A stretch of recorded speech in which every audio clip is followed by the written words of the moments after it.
بسم اللہ الرحمن الرحیم۔ السلام علیکم، ہمارے چینل میں خوش آمدید۔ اس وقت صبح کے 6 بج رہی تھی اور فردوس کچن میں کھڑی چائے بنا رہی تھی۔ یہ چچی جان کا حکم تھا۔ ہر کی سخت سردی تھی اور وہ بری طرح کانپ رہی تھی، لیکن چچی جان کے حکم کے آگے کسی اور کی بھلا کہاں چلتی۔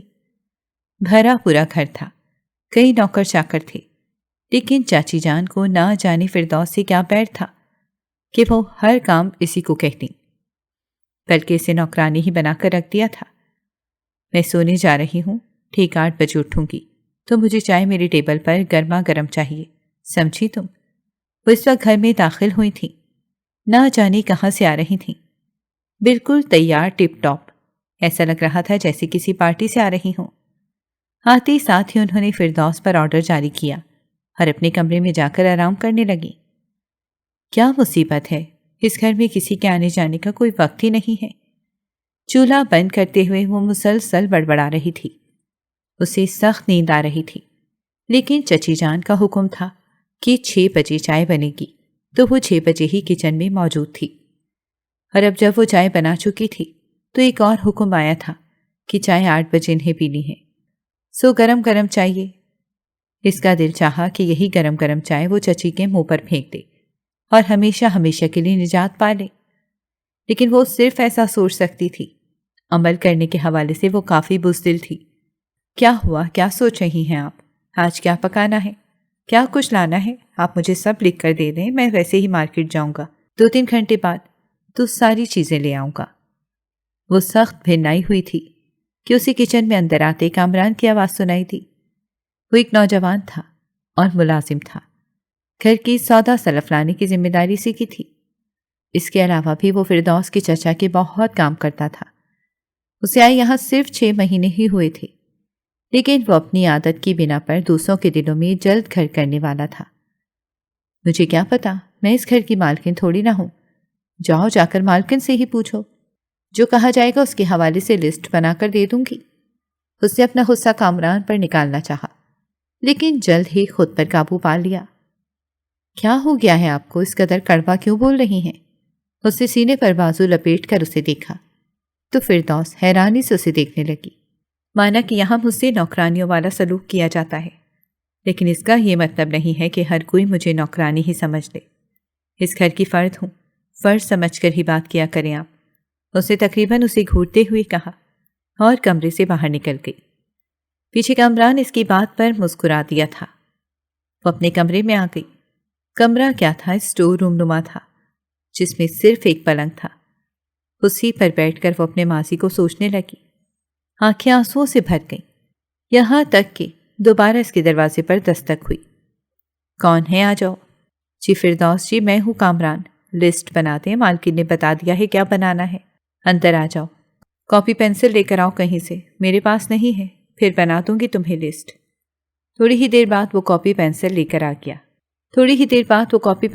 آ گیا اور وہ اس سے پوچھ کر لسٹ بنانے لگی، یہاں تک کہ اسے تھما کر بولا، تم سے ایک ریکویسٹ ہے۔ کیا ہوا، بولیں، کیا کام ہے؟ اس نے سنجیدگی سے پھر فردوس کی طرف دیکھا۔ مجھے کچھ پیسوں کی ضرورت ہے، اور جو پیسے تمہیں سودا سلف لانے کے لیے ملیں گے، اس میں کوشش کرنا کہ ایڈجسٹ کر کے میرے لیے کچھ 500 بچا لو۔ لیکن اگر مالکن کو پتہ چل گیا تو کیا ہوگا؟ اس نے پرسوچ نگاہوں سے کہتے ہوئے اس کی طرف دیکھا۔ مجھے نہیں پتا کیا ہوگا، لیکن میں اس وقت صرف اتنا جانتی ہوں کہ میرے پاس 1 روپیہ بھی موجود نہیں ہے، اور میں ان سے نہیں مانگ سکتی۔ مجھے ہاتھ پھیلانا بہت برا لگتا ہے۔ اس نے ٹھہر ٹھہر کر ٹوٹے پھوٹے لہجے میں سے بتایا تو وہ مسکرا کر رہ گیا۔ ہاتھ پھیلانا برا لگتا ہے اور چوری کرنا اچھا لگتا ہے، یہ بات اس نے انتہائی آہستگی سے کہی تھی اور کاغذ اٹھا کر باہر جانے لگا تھا، لیکن فردوس نے اس کی یہ بات سن لی تھی۔ ہیلو مسٹر، تم سے جتنا کہا جائے نا تم وہی کیا کرو، زیادہ نہ بولا کرو، نہ سوچا کرو، تمہاری صحت کے لیے اچھا نہیں ہوگا۔ ویسے بھی آج کل بہت زیادہ گر رہی ہے، اپنا خیال کرو، آئی سمجھ تمہیں؟ وہ ایک بار پھر اس کی مداخلت پر چڑسی گئی تھی اور اسے باہر جانے کا اشارہ کیا تھا۔ عجیب سرپھری سی لڑکی ہے، ایک تو الٹے کام کرنے کا کہتی ہے، اوپر سے ڈانٹنا بھی اپنا فرض سمجھتی ہے، انتہائی عجوبہ ہے کوئی۔ خود سے خود کلامی کرتے ہوئے کامران مسکرا کر آگے بڑھ گیا تھا۔ سخت سردی میں اس کا ہمیشہ ایسے ہی برا حال ہوتا تھا۔ اس وقت بھی وہ بخار میں تپ رہی تھی اور بستر میں لیٹی ہوئی تھی کہ اچانک اس کے کمرے کا دروازہ کھلا۔ چچی جان اندر آ کے اس کے سر پر کھڑی چلا رہی تھیں۔ فردوس، میں نے تم سے کیا کہا تھا کہ میرے پورے ایک ہفتے کے کپڑے ایک دن میں کر دینا؟ کبھی کبھی مجھے دن میں 2 جگہ بھی جانا پڑتا ہے اور تم نے میری بات نہ سنی، یہاں تک کہ کوئی ایک ڈھنگ کا ڈریس بھی استری نہیں ہے۔ چلو اٹھو، آرام چھوڑو، میرے کپڑے استری کرو۔ یہ کہتے ہی انہوں نے اس کے اوپر سے کمبل ہٹایا تو وہ بھرپور طریقے سے کانپ رہی تھی، لیکن وہ بے حد ظالم تھی۔ ان کا دل بالکل بھی نہیں پگھلا تھا۔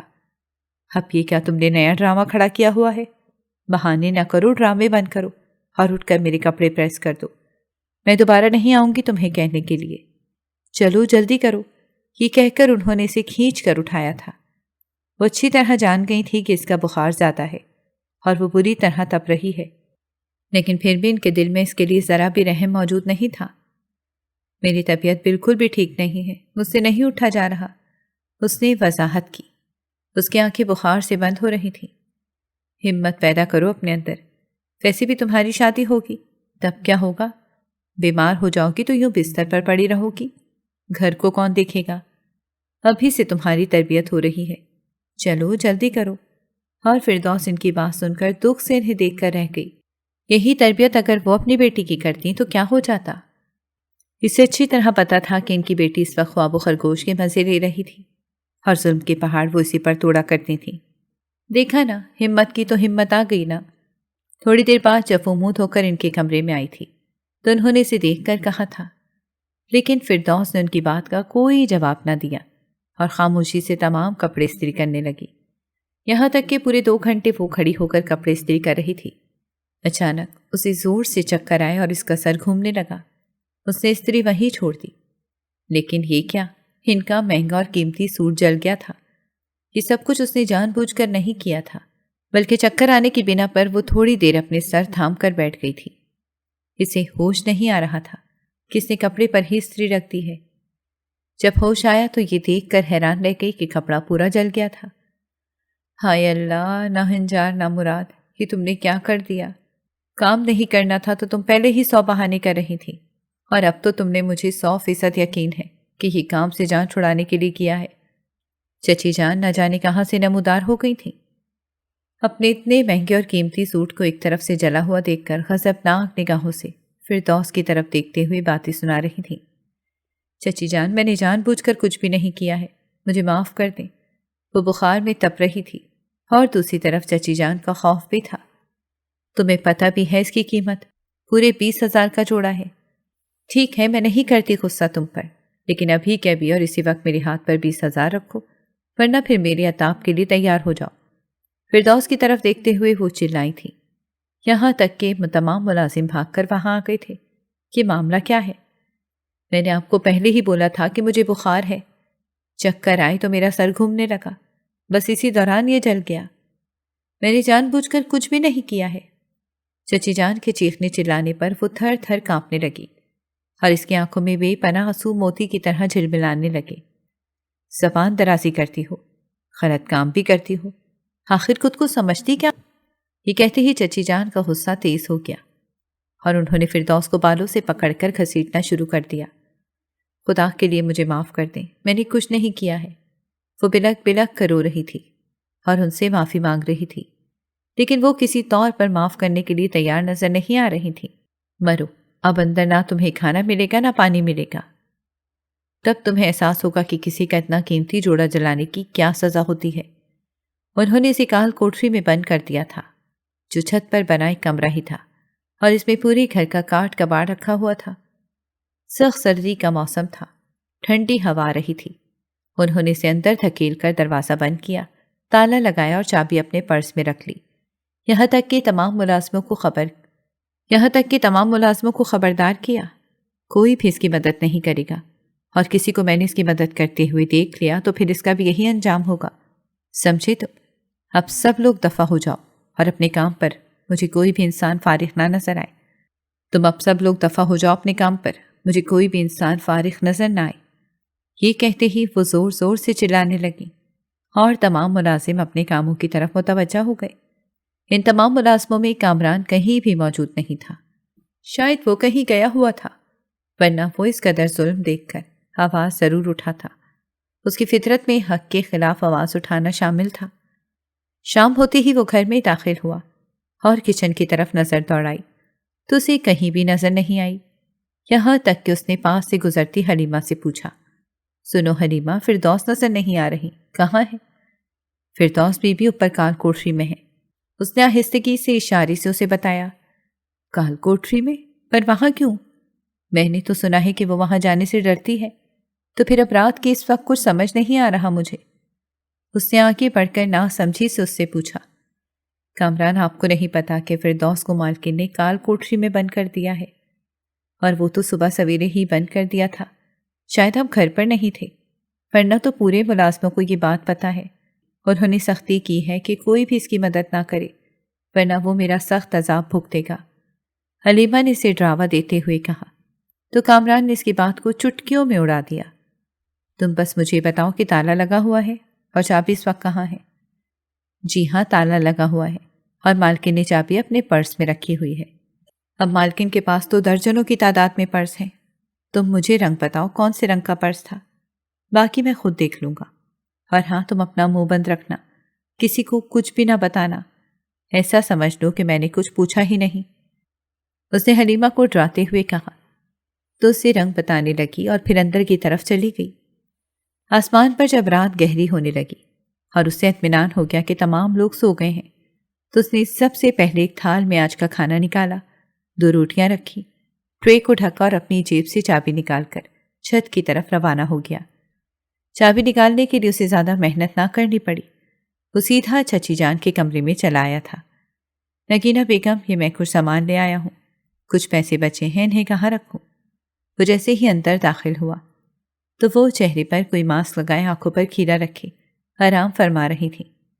اسے اندر آتا دیکھ کر کہنے لگی، بس یہاں ہی رکھ دو۔ انہوں نے بند آنکھوں سے اسے کہا، مالکن، یہاں رکھ رہا ہوں، تو ہوا کی وجہ سے بار بار اڑ رہے ہیں۔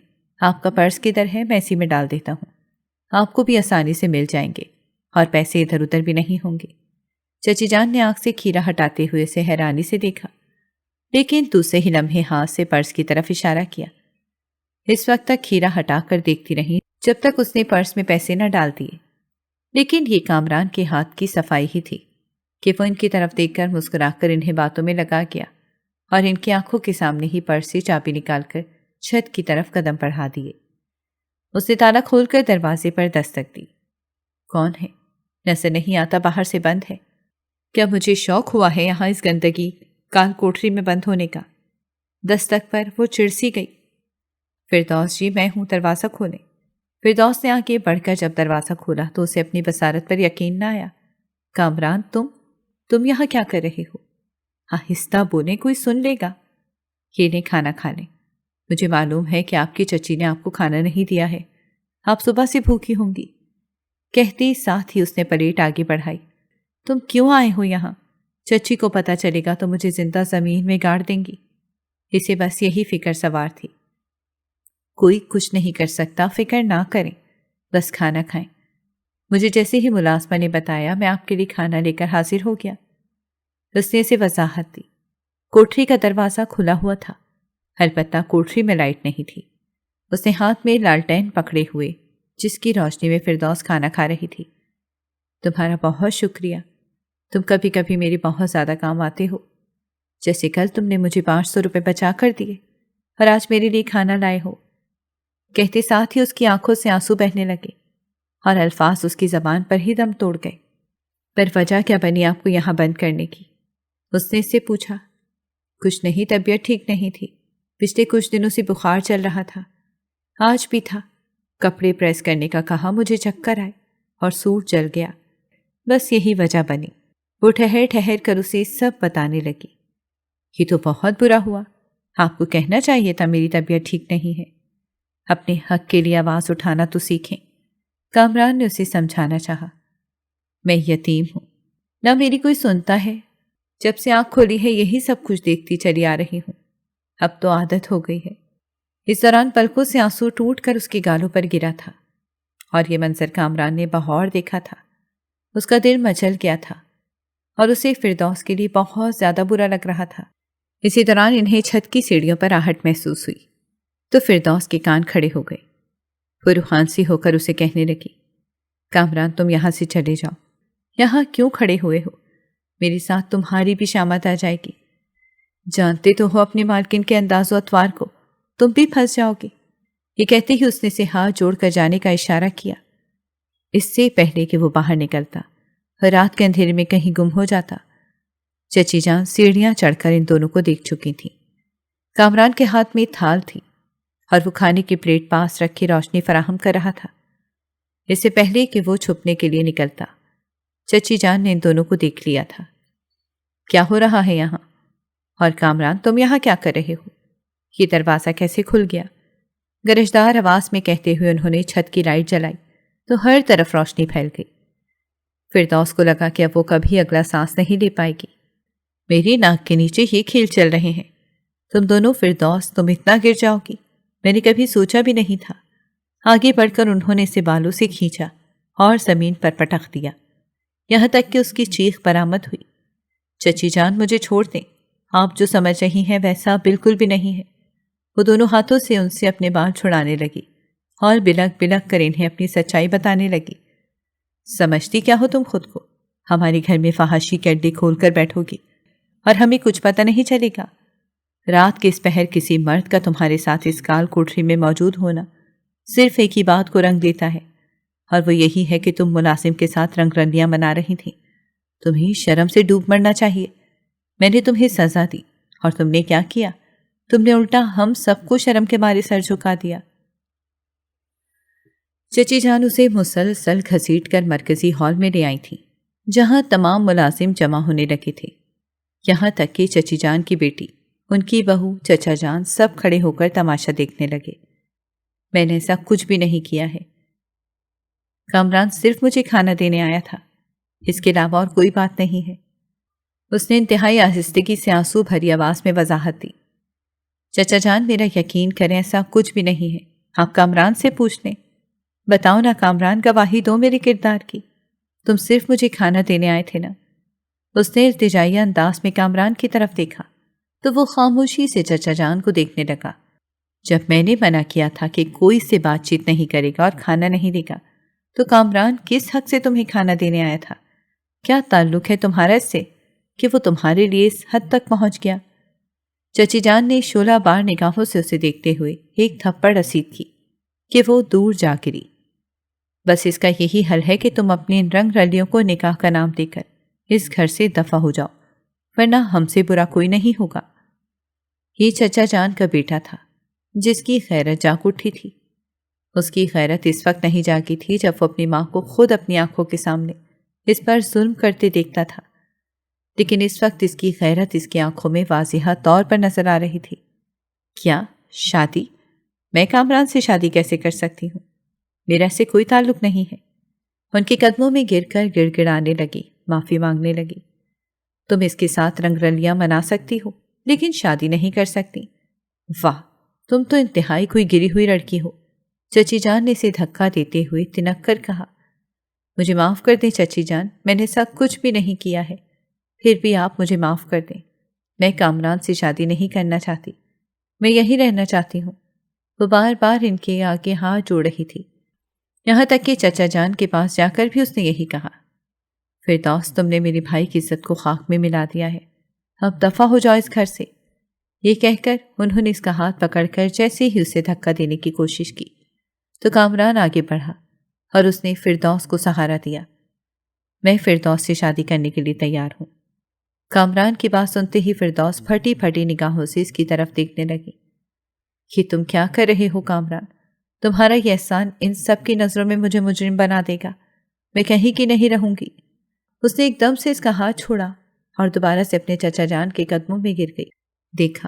دیکھا، اب تو کامران نے بھی اعتراف کر لیا ہے، ضرور ان کے درمیان کچھ ہے جس کو یہ چھپانے کے لیے اتنے ڈھونگ کر رہی ہے۔ چچی جان نے قہر آلود نگاہوں سے اس کی طرف دیکھتے ہوئے کہا اور پھر کامران کی طرف دیکھا۔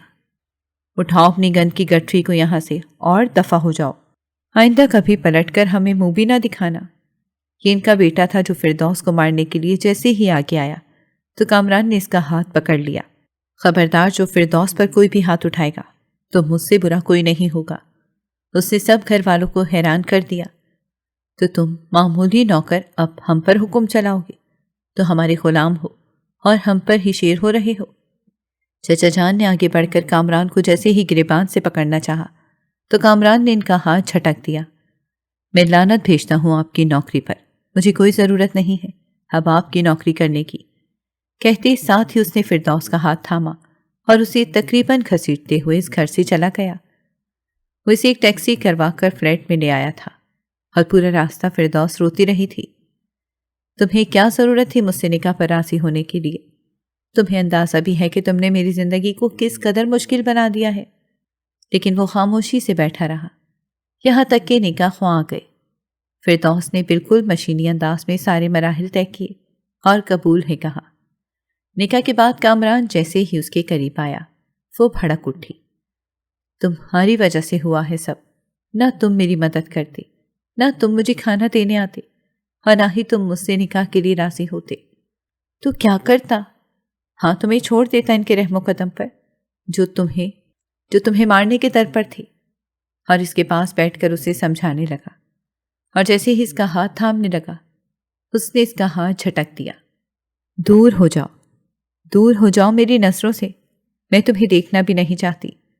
تم نے میری زندگی میں مزید مشکلات کھڑی کی ہیں اور میری زندگی کو جہنم بنا دیا۔ مجھ سے نکاح کرنے کے لیے راضی ہو گئے۔ ساری دنیا کے سامنے میں تمہاری وجہ سے رسوا ہو گئی۔ میرے کردار پر داغ لگ گیا ہے، میرے اس کردار پر انگلی اٹھائی گئی ہے جسے میں نے ہمیشہ سینت کر اور سنبھال کر رکھا، اور اب میں بالکل برباد ہو کر رہ گئی ہوں۔ وہ رو رو کر دہائی دے رہی تھی اور کامران اسے دیکھ رہا تھا۔ کاش میں تمہیں بتا سکتا کہ میں نے یہ سب کچھ کیوں کیا، وہ دکھ سے بولا۔ کیوں کیا؟ کیونکہ تم مجھ پر نظر رکھتے تھے، تمہیں بھی دولت چاہیے تھی، تم چاہتے تھے کہ تم راتوں رات امیر بن جاؤ، کیونکہ تمہیں بھی گھر کی ملازموں سے پتہ چل گیا تھا کہ مجھ سے یہ سلوک اس لیے کیا جاتا ہے کہ میں دولت مند ہوں۔ تم نے سوچا میں تمہارا آسان شکار بن جاؤں گی۔ وہ بیڈ پر اٹھ کر زور زور سے اسے باتیں سنانے لگی۔ ایسی کوئی بات نہیں ہے، تم مجھے غلط سمجھ رہی ہو۔ اسے سمجھانے کی آخری صحیح کی۔ تو پھر کیا وجہ ہے مجھ سے نکاح کرنے کی؟ مجھے چھوڑ دیتے برباد ہونے۔ ویسے بھی میری زندگی تو وہاں جہنم کی مانند ہی گزر رہی تھی۔ تم نے مجھ سے نکاح کر کے کون سا بڑا تیر مار لیا، بلکہ میری کردار خراب کر دیا۔ آخر بتاؤ تم نے ایسا کیوں کیا؟ آگے بڑھ کر اس کا گریبان جھنجھوڑ کر اس سے پوچھ رہی تھی۔ کیونکہ میں تمہیں بچانا چاہتا تھا، کامران نے اعتراف کرنا چاہا۔ کس سے بچانا چاہتے تھے؟ میں تو پہلے ہی اس کے چنگل میں پھنسی ہوئی تھی، موت نے مجھے اس سے چھٹکارا دے سکتی ہے، لیکن تم نے یہ کیا کر دیا؟ آخر تم نے ایسا کیوں کیا؟ وہ مسلسل آنسو بہا کر اس سے سوال کر رہی تھی۔ کیونکہ میں تم سے، کامران مجھ سے حقیقت بتانا چاہتا تھا۔ لیکن اس کا فون بج اٹھا۔ اس نے فردوس کے ہاتھ چھوڑے اور فون ریسیو کیا۔ Hello officer, Kamran speaking. جی سر، میں نے ہر لحاظ سے ساری تحقیقات کر لی ہیں۔ سہیل صاحب منی لانڈرنگ میں ملوث ہیں اور ہم ان کے خلاف کریک ڈاؤن کرنے جا رہے ہیں۔ آپ ٹیم کو ریڈی کر کے جائے وقوع پر بھیج دیجیے، میں وہیں پہنچ رہا ہوں۔ کہتے ہی اس نے فون بند کیا۔ فردوس کی جانب ایک نگاہ ڈالی۔ وہ حیرانی کا بت بنے اسے دیکھ رہی تھی۔ اسے یقین نہیں آ رہا تھا کہ اس کی سماعتوں نے کیا سنا تھا، لیکن اس وقت کامران کے پاس بالکل بھی وقت نہیں تھا۔ وہ فریش ہونے اندر چلا گیا اور جب واپس نکلا تو پھر فردوس پر حیرتوں کے پہاڑ ٹوٹ پڑے۔ وہ اس وقت آفیسر کے لباس میں ملبوس تھا۔ اس نے دروازے سے اپنی گن نکالی اور اسے کوئی بھی بات کیے بغیر انتہائی جلدی میں باہر نکل گیا۔ یہ کامران تھا؟ اتنا بڑا دھوکہ میرے ساتھ؟ وہ اپنے دونوں ہاتھوں سے سر پکڑ کر وہیں پلنگ پر بیٹھ کر پھوٹ پھوٹ کر رونے لگی۔ زندگی اس کے ساتھ کیا کھیل کھیل رہی تھی، اس سے کچھ سمجھ نہیں آ رہا تھا۔ سر، ٹیم ریڈی ہے، میرے پاس سارے ثبوت موجود ہیں۔ ہم اس وقت ایئرپورٹ پر ہیں اور سہیل صاحب بورڈنگ پاس لیے اندر جا چکے ہیں۔ اب ہمیں کیا کرنا چاہیے؟ یہ ان کی ٹیم کا ایک ممبر تھا جو مسلسل سہیل صاحب کی نگرانی کر رہا تھا۔ سہیل صاحب فردوس کے چچا تھے اور ان پر منی لانڈرنگ کے الزامات ثابت ہو گئے تھے۔ سب الرٹ رہے، جیسے ہی وہ اشارہ دوں گا ان سب کو اندر پہنچ جانا ہے اور انہیں فوری گرفتار کرنا ہے۔ کہتے ساتھ ہی کامران آگے بڑھا اور سہیل صاحب کے پیچھے جانے لگا۔ اچھی طرح جانتا تھا کہ سہیل صاحب اکیلے نہیں تھے، بلکہ ان کے ساتھ اور بھی لوگ موجود تھے۔ اپنے ہاتھ اوپر کر لیجئے سب، کسی کو کوئی نقصان نہیں پہنچایا جائے گا۔ بس ہمیں خاص لوگوں کی تلاش ہے، انہیں ہی تلاش کر رہے ہیں۔ سب لوگ پرسکون رہیں۔ آفیسر کامران نے وہاں موجود تمام لوگوں سے کہا تو کھلبلی مچ گئی، یہاں تک کہ ملازم زور زور سے چیخنے لگے۔ اس وقت ہوائی جہاز میں سہیل صاحب کی تلاش میں آئے تھے اور وہ انہیں وہیں ملے تھے۔ اب آپ کا کھیل ختم ہو چکا ہے مسٹر سہیل، ساری پلاننگ آپ کی برباد ہو گئی ہے۔ آپ کو مزید بربادی کرنے نہیں دی جائے گی۔ اب آپ قانون کی گرفت میں ہیں۔ یہ کہتے ہی وہ جیسے ہی ان کے سامنے آیا تو سہیل صاحب حیران رہ گئے، ان کی آنکھیں پھیل گئیں۔ تم کامران، تم یہاں کیا کر رہے ہو؟ تم تو میرے ملازم تھے۔ ان کی آواز نہیں نکل رہی تھی اور وہ ہکلانے لگے۔ جی ہاں، میں کامران، آپ کا ملازم نہیں بلکہ آفیسر کامران، جسے آپ کے خلاف کیس پر کام کرنے دیا گیا تھا، اور اسی وجہ سے میں ملازم بن کر آپ کے بنگلے میں آپ کے کرتوتوں کے حوالے سے ثبوت جمع کر رہا تھا۔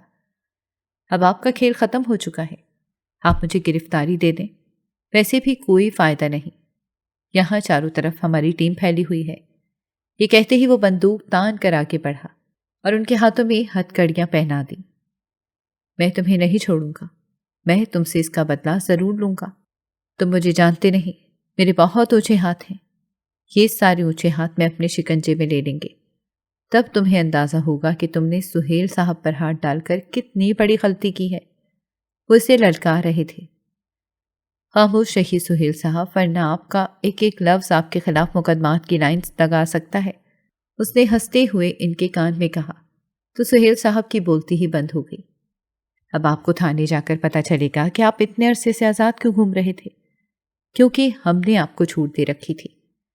اس نے ان کی کنپٹی پر بندوق رکھتے ہوئے آگے بڑھنے کی تلقین کی۔ تم میرا انتقام دیکھو گے کامران، تم میرا انتقام ضرور دیکھو گے۔ بالکل بالکل، میں انتظار کروں گا کب آپ جیل سے باہر آئیں اور کب میں آپ کا انتقام دیکھوں۔ ویسے امید تو لگتی نہیں ہے کہ آپ 25 سال سے پہلے جیل سے باہر آئیں گے، تب تک تو میں بوڑھا ہو چکا ہوں گا اور ویسے ہی میرے پاؤں قبر میں ہوں گے۔ آپ کے انتقام کا تب کوئی فائدہ نہیں رہے گا۔ وہ ان سے مزاح کے انداز میں کہتا ہوا زور سے کہہ کر کہکا لگانے لگا۔ سہیل صاحب کا بس نہیں چل رہا تھا کہ وہ اس کا گلا دبا دیں۔ آخر وہ کیسے انجان رہے تھے؟ غافل ہو گئے تھے کہ آفیسر ان کے گھر میں ملازم بن کر آیا اور سارے ثبوت جمع کر لیے۔ انہیں پتہ بھی نہ چلا۔ انویسٹیگیشن آفس جا کر آپ کو تمام لوگوں کی نشاندہی کرنی ہے، ورنہ آپ اچھی طرح جانتے ہیں کہ ہم کیا کچھ کر سکتے ہیں۔ میں تمہیں کچھ بھی نہیں بتاؤں گا۔ تمہیں کیا لگتا ہے کہ میں تمہیں سب بتا کر اپنے خلاف مصیبت کھڑی کر لوں؟ اور ان کے ہاتھ میں ہتھ کڑی لگی ہوئی تھی، لیکن اکڑ ابھی بھی نہیں جا رہی تھی۔ رسی جل گئی لیکن بل نہیں گئے۔ آفیسر کامران نے کہکا لگاتے ہوئے ان کی طرف دیکھا۔ آپ کیا سمجھتے ہیں کہ ہمیں صرف منی لانڈرنگ کے بارے میں معلومات ہیں؟ ہمیں یہ بھی معلومات حاصل ہے، بلکہ ہمارے پاس ثبوت موجود ہیں کہ آپ لڑکیوں کی اسمگلنگ میں بھی ملوث ہیں۔ یہاں تک کہ آپ اس قدر ضمیر فروش ہو چکے ہیں کہ آپ نے اپنی ہی بھتیجی، جو آپ کی ساری دولت کی اکلوتی وارث ہے، اسے بھی اسمگل کرنے کے لیے کاغذات جمع کروا دیے تھے۔ وہ پل پل ان پر انکشاف کر رہا تھا اور ان پر پہاڑ توڑ رہا تھا۔ میں تمہیں نہیں چھوڑوں گا، میں تمہیں بالکل نہیں چھوڑوں گا۔ تم میرے سامنے کتے کی موت مرو گے۔ وہ منہ سے کف اڑاتے ہوئے انگلی اٹھا کر اسے وارننگ دینے لگے۔ دیکھیں گے، ہم دیکھیں گے کون کسی کتے کی موت مارے گا۔ آفیسر کامران نے انہیں گاڑی میں دھکا دیا اور گاڑی انویسٹیگیشن آفس کی جانب روانہ ہو گئی، جہاں ایک طویل مقدمہ ان کے خلاف چلنا تھا اور وہ قانون کی گرفت میں آ چکے تھے۔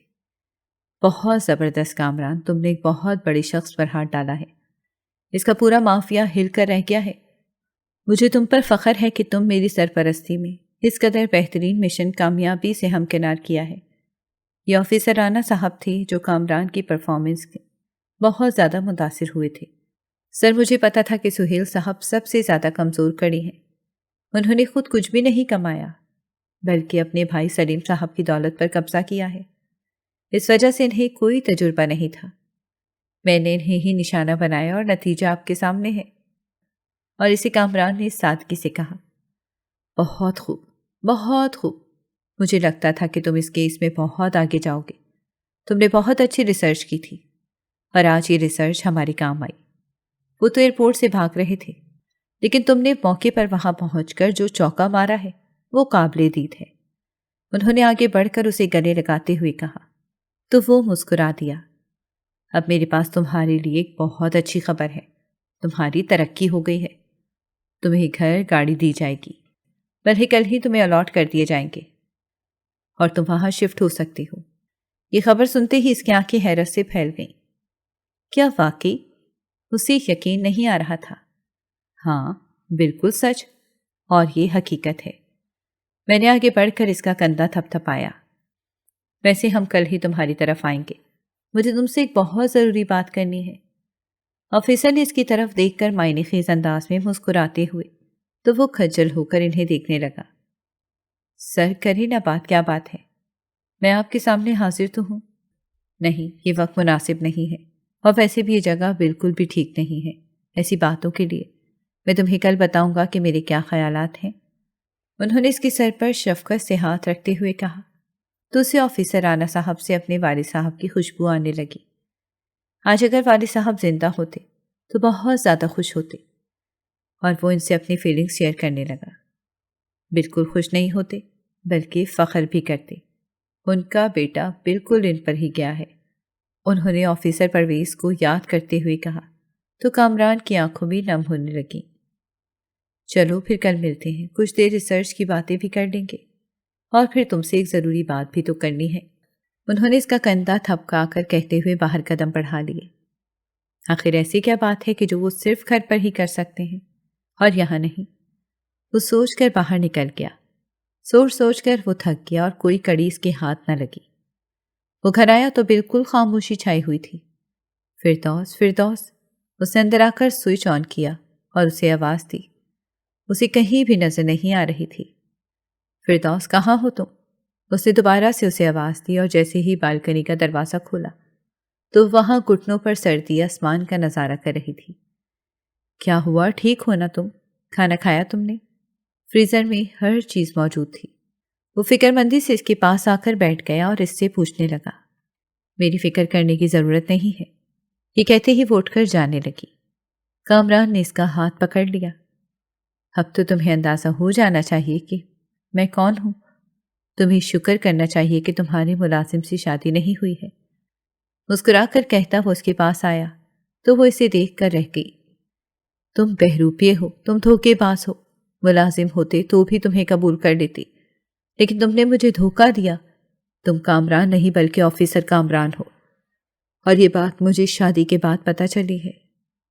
تم کیا سمجھتے ہو کہ میں تمہارا ہر روپ قبول کر لوں گی؟ سرد لہجے میں کہتے ہوئے اس کی آنکھیں دیکھ کر کہنے لگی تو کامران کو بے اختیار اپنے دل میں اپنے ہاتھوں سے پھسلتا ہوا محسوس ہوا۔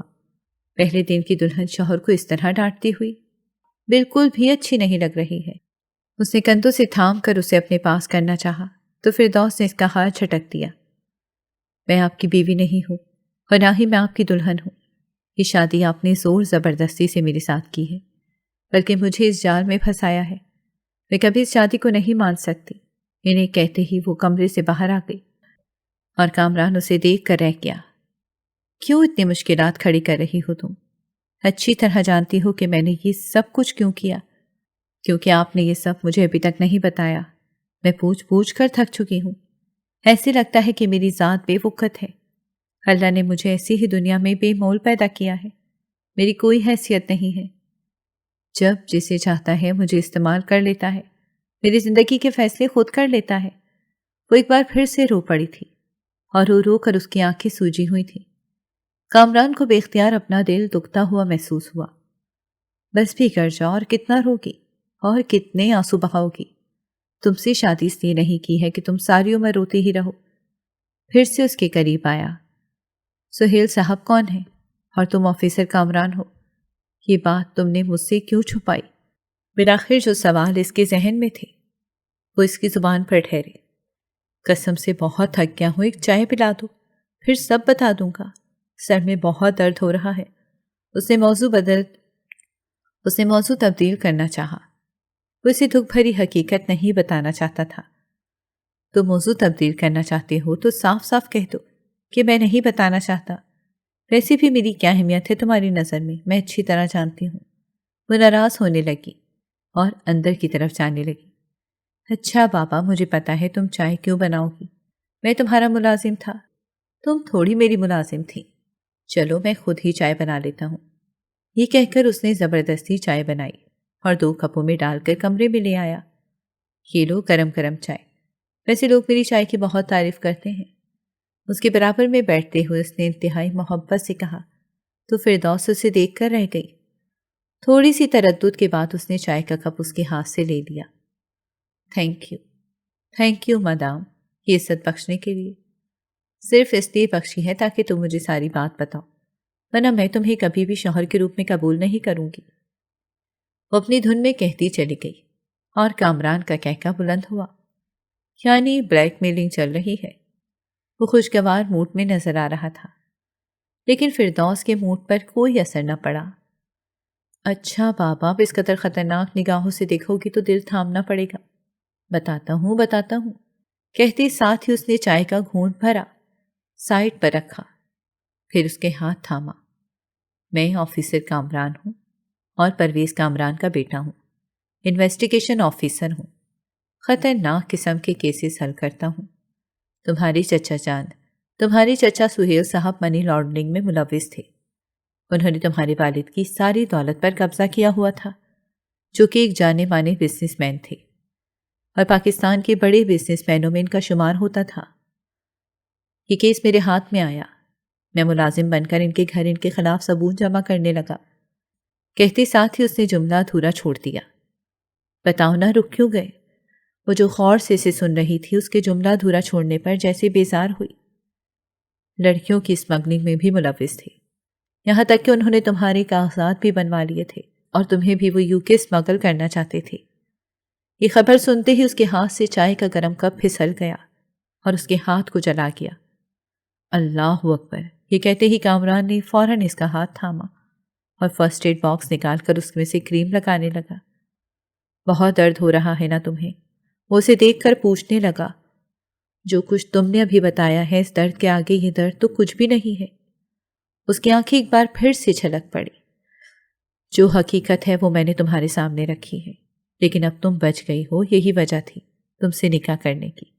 تمہیں اس گھر سے نکالنا میرا اولین مقصد تھا۔ اس کے بعد ہی میں کچھ اقدامات کرنا چاہتا تھا، اور آج وہ جیل کی سلاخوں کے پیچھے بند ہے۔ فکر کی کوئی ضرورت نہیں ہے، سب کچھ ٹھیک ہے۔ اس سے پہلے کہ وہ فردوس کو مزید کچھ بتاتا، اسی دوران ان کے گھر کی بیل بجی تو وہ حیرانی سے اٹھ کر دروازہ کھولنے لگا۔ سامنے ہی آفیسر رانا صاحب موجود تھے۔ آئیے نا رانا صاحب، آپ مجھے فون کر دیتے۔ میں نے کہا میں وہ بات بتانے کی بجائے آج ہی تمہیں بتا دوں۔ دراصل میں تمہارے پاس اپنی بیٹی کا رشتہ لے کر آیا ہوں، تمہارے ساتھ بہترین آفیسر ہی میری بیٹی کی زندگی کا نصیب بن سکتا ہے۔ انہوں نے صوفے پر بیٹھتے ہوئے کامران کے سر پر بم پھوڑا۔ وہ ہونک بنا انہیں دیکھتا رہ گیا۔ سر لیکن کچھ نہیں، تمہیں صرف ہاں کہنی ہے، اور میں ہاں کے علاوہ اور کچھ نہیں سننا چاہتا۔ انہوں نے مذاق کرتے ہوئے اس سے کہا تو وہ شرمندہ ہو گیا۔ سر، میں آپ سے یہ کہنا چاہتا ہوں کہ میں شادی شدہ ہوں اور میری ایک عدد بیوی بھی ہے۔ یہ کہتے ہی گویا اس نے ان کے سر پر بم پھوڑا تھا۔ یہ کب ہوا؟ وہ حیران ہوئی۔ فردوس، ذرا ادھر مجھے جواب دینا۔ غصے سے آواز لگائی تو وہ کانپتی ہوئی باہر آئی اور نہ سمجھی سے اسے دیکھنے لگی۔ ان سے ملے سر، یہ ہے میری مسز فردوس۔ کامران، یہ سہیل صاحب کے بھائی کی بیٹی ہیں، ان کی بھتیجی۔ میں نے آپ کو بتایا تھا نا، انہی کی دولت پر سہیل صاحب عیش کر رہے تھے۔ کہتے ساتھ ہی سہیل نے رانا صاحب کی طرف دیکھا تو ان کا چہرہ کھل اٹھا۔ مجھے تم پر فخر ہے کامران، تم نے ایک بے سہارا اور یتیم لڑکی کو سہارا دیا، اس سے بڑی بات اور کیا ہو سکتی ہے؟ کہتے ساتھ ہی وہ اٹھے اور فردوس کے سر پر شفقت سے ہاتھ رکھا۔ کامران بہت اچھا اور قسمت والا انسان ہے، وہ تمہیں ہمیشہ خوش رکھے گا، اس سے کبھی بدگمان مت ہونا بیٹی۔ یہ کہتے ساتھ ہی انہوں نے لفافہ نکال کر اس کے حوالے کیا۔ یہ میری طرف سے تم دونوں کی سلامی ہے۔ اب تم یہ مت سمجھنا کہ تمہاری بات سے مجھے دکھ ہوا ہے، بلکہ میں تو یہاں خوشی سے لے کر جا رہا ہوں کہ میرے بیٹے کامران کا گھر بس گیا ہے۔ انہوں نے آگے بڑھ کر کامران کو گلے لگا لیا اور تھوڑی دیر باتیں کرنے کے بعد واپس چلے گئے۔ فردوس اپنے کمرے میں اپنے ہاتھ مروڑ رہی تھی جب کامران اس کے پاس گیا۔ اب تو تمہاری ساری شکایت دور ہو گئی ہوگی نا؟ تمہیں پتہ چل گیا ہے کہ میں کس قسم کا انسان ہوں کہ اب بھی مجھ سے ناراض ہو؟ وہ خاموشی سے بیٹھی اسے دیکھتی رہی۔ کچھ تو بولو، کچھ تو کہو، یوں چپ نہ بیٹھو۔ اب تو تمہیں سب حقیقت پتہ چل گئی ہے۔ وہ پاس بیٹھ کر اس کا ہاتھ تھامنے لگا اور دوسرے ہاتھ سے اپنی پینٹ کی جیب سے کچھ نکالنے لگا۔ یہ لو، یہ تمہاری منہ دکھائی ہے۔ پہلے دن تم اس قدر غصے میں تھی کہ تمہیں کچھ بتا ہی نہیں سکا، نہ تمہیں کچھ گفٹ دے سکا۔ اس نے ہاتھ اس کی طرف بڑھایا تو اس کے ہاتھ میں ایک ڈبیا تھی۔ فردوس نے کپ کپاتے ہاتھوں سے وہ ڈبیا لی اور جب کھولا تو اس کی آنکھیں چندیا گئیں۔ اس ڈبیا میں ایک بہت خوبصورت انگوٹھی تھی۔ یہ میری ماں کی خاندانی انگوٹھی ہے۔ انہوں نے مجھے خاص ہدایت کی تھی کہ یہ میری بہو کو عنایت کی جائے۔ وہ تو نہیں رہی، لیکن میں نے ان کی روایت کو برقرار رکھا ہے۔ آہستہ لہجے میں اسے بتا رہا تھا اور اس کے دل میں اتر رہا تھا۔ آپ نے مجھ سے شادی کیوں کی؟ آپ نے ابھی تک مجھے نہیں بتایا ہے۔ فردوس کی سوئی وہیں اٹکی ہوئی تھی۔ کیونکہ میں تم سے محبت کرتا تھا، تمہیں اسی وقت سے اپنے دل میں بسا لیا تھا جب میں پہلی بار سہیل صاحب کے بنگلے میں ملازم بن کر آیا تھا۔ اعتراف کی گھڑی آن پہنچی تھی اور کامران اس کے سامنے بیٹھ کر اپنی محبت کا اعتراف کر رہا تھا۔ اس دن جب مجھے پتا چلا کہ چچی جان نے تم پر اتنا ظلم کیا ہے اور کھانا بھی نہیں دیا تو میرا دل جیسے کسی نے مٹھی میں لے لیا اور میں کسی چیز کی پرواہ نہ کرتے ہوئے تمہارے پاس پہنچا، یہاں تک کہ اس واقعے کے بعد تم میری زندگی میں لکھ دی گئی، اور اس کے لیے میں اللہ تعالیٰ کا بہت زیادہ شکر گزار ہوں۔ کہتے ساتھ ہی کامران نے اس کے ماتھے پر بوسہ دیا اور اسے خود سے قریب کر لیا۔ فردوس اس کی قربت میں پگھلنے لگی۔ اب تو تمہیں کوئی شکایت نہیں ہے نا مجھ سے؟ اسے اپنے سینے سے لگائے پوچھ رہی تھی۔ نہیں، بالکل بھی نہیں۔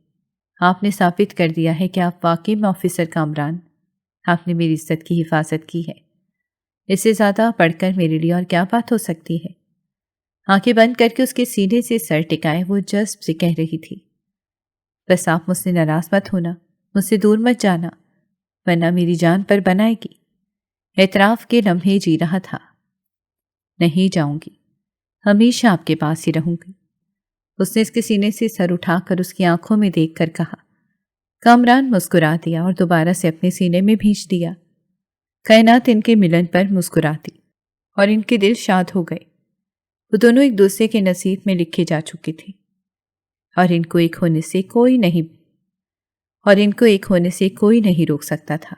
اگر آپ کو ہماری کہانیاں پسند آ رہی ہیں تو ہمارے چینل کو سبسکرائب کریں اور بیل آئیکن کو پریس کرنا مت بھولیے گا تاکہ ہماری ہر کہانی آپ تک بر وقت پہنچے، اور کامنٹ باکس میں اپنی رائے کا اظہار کرنا مت بھولیے گا۔